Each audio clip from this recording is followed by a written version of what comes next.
தமிழக முதல்வருடைய முகமே ஊழலுக்கு ஆரம்பமா?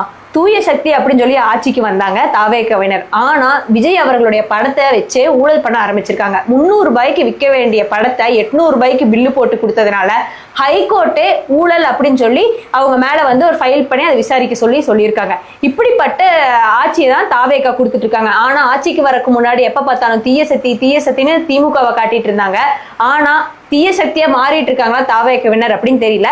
முக்கியமா ஒரு விஷயத்தை பத்தி சொல்லணும்னா, விலைவாசி உயர்வு வந்து அவங்க ஆட்சிக்கு வந்ததுக்கு அப்புறமா கடும் உயர்வை பார்த்துட்டு இருக்காங்க. இப்படிப்பட்ட சூழ்நிலையில ஊழல் அப்படிங்கிற ஒரு விஷயத்தையும் கையில் எடுத்திருக்காங்க பாஜக. அங்க இருக்க நம்மளுடைய முதலமைச்சர் திருமதி ரேகா குப்தா அவர்கள் வந்து என்ன பண்ணிருக்காங்கன்னா, லக்ஷ்மி யோஜனா திட்டம் அப்படிங்கிற ஒரு திட்டம், அதாவது 2500 ரூபாய் மகளிருக்கான உரிமை தொகையை கொடுக்கறதுக்கான ஏற்பாட்டா பண்ணியிருக்காங்க.